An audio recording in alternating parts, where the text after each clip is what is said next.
नमस्कार दोस्तों। तो आज हम करने वाले हैं ग्लोबल ओशन लॉजिस्टिक्स के एसएमई आईपीओ का एक पूरा डीप डाइव। कंपनी क्या करती है, इसके फाइनेंशियल्स कैसे हैं, वैल्यूएशन ठीक है या नहीं, सब कुछ समझेंगे एक एक करके।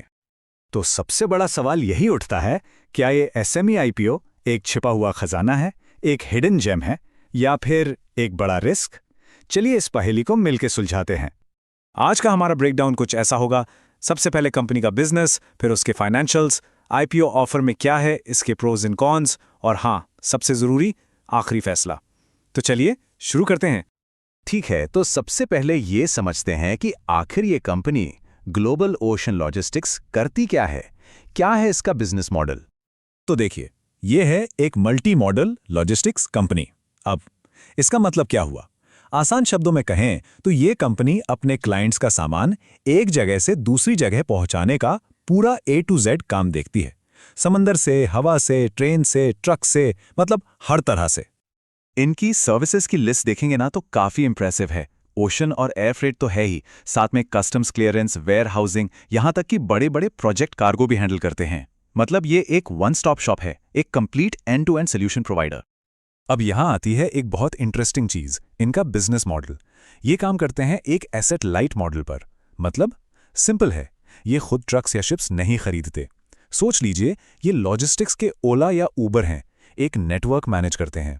इससे फायदा, फिक्स्ड कॉस्ट कम, और बिजनेस को एक्सपैंड करना यानी स्केल करना बहुत आसान और तेज हो जाता है। ओके, बिजनेस मॉडल समझ आ गया। अब आते हैं सबसे क्रिटिकल पार्ट पर, कंपनी के फाइनेंशियल्स। देखिए, किसी भी आईपीओ में पैसा लगाने से पहले ना नंबर्स की कहानी समझना सबसे जरूरी है।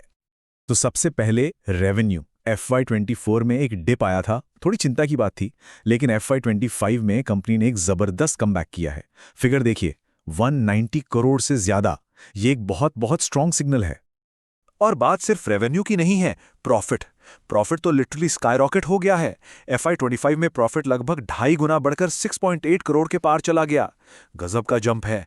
ये साफ दिखाता है कि कंपनी ऑपरेशंस में कितनी एफिशिएंट हो गई है। और सुनिए, एक और सुपर पॉजिटिव पॉइंट है, कंपनी का कर्जा। ये घटकर सिर्फ 11.5 करोड़ रह गया है। सोचिए, कर्जा इतना कम और प्रॉफिट तेजी से बढ़ रहा है। ये तो किसी भी कंपनी के लिए एक ड्रीम फाइनेंशियल पोजीशन है। बहुत स्ट्रांग निशानी है ये चार्ट देखिए, साफ साफ दिख रहा है। FY23 ठीक था, FY24 में डिप आया, और फिर FY25 में बूम। ये जो वी शेप रिकवरी है ना, यही कंपनी के कमबैक की पूरी कहानी बता रही है। तो फाइनेंशियल्स तो काफी सॉलिड लग रहे हैं। अब चलिए आगे बढ़ते हैं और देखते हैं कि जो आईपीओ ऑफर टेबल पर है उसकी डिटेल्स क्या हैं। ओके, तो ऑफर की डिटेल्स ये हैं। प्राइस बैंड है 74 से 78 रुपीस पर शेयर। लॉट साइज ध्यान से सुनिएगा, 1600 शेयर्स का है, और रिटेल इन्वेस्टर्स के लिए मिनिमम 2 लॉट अप्लाई करने होंगे। टोटल इशू साइज है करीब 30.4 करोड़ का, और लिस्टिंग होगी BSE के SME प्लेटफॉर्म पर। और यहीं आती है सबसे बड़ी बात, मिनिमम इन्वेस्टमेंट कितना है? लगभग 2.5 लाख रुपए। जी हां, बिल्कुल सही सुना, 2.49 लैक्स। तो ये एक हाई टिकट एसएमई आईपीओ है। इसमें हाथ डालने से पहले अपनी रिस्क एपेटाइट और पॉकेट दोनों को अच्छे से चेक करना होगा। तो अब सवाल उठता है कि इस प्राइस पर कंपनी का वैल्यूएशन कैसा है? सस्ता है, महंगा है, या ठीक ठाक है? चलिए इसको भी डिकोड करते हैं।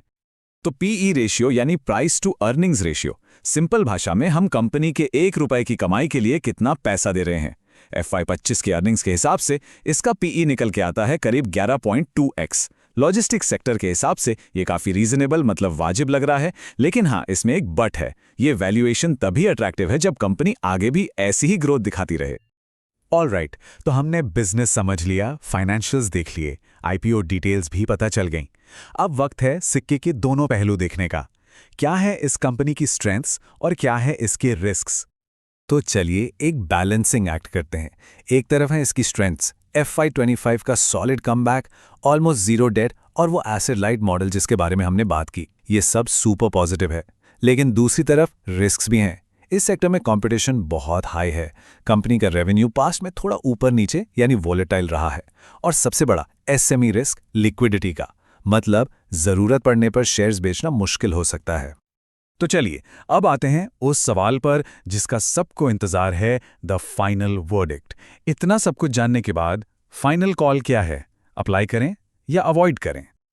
तो क्या कहते हैं, ये आईपीओ एक अपॉर्चुनिटी है या एक trap? Let's get to the final conclusion. देखिए, मेरा फैसला यहां पर काफी क्लियर और दो हिस्सों में है। पहले उन इन्वेस्टर्स के लिए जो हाई रिस्क ले सकते हैं, उनके लिए ये एक मॉडरेट अप्लाई विद कॉशन है। क्यों? क्योंकि FY25 के नंबर्स तगड़े हैं और वैल्यूएशन भी फेयर है। लेकिन जो इन्वेस्टर्स सेफ खेलना पसंद करते हैं, लो रिस्क इन्वेस्टर्स, उनके लिए सीधा सीधा स्किप है। वजह, बड़ा इन्वेस्टमेंट अमाउंट और SME वाला लिक्विडिटी रिस्क। तो आखिर में बस एक बात कहूंगा और इसे ध्यान से सुनिएगा। इस आईपीओ में तभी उतरिएगा जब आप SME स्टॉक्स के रिस्क को अच्छी तरह से समझते हो और आपके पास लॉन्ग टर्म होल्ड करने का पेशेंस और कैपेसिटी हो। ये कोई शॉर्ट टर्म गेम नहीं है।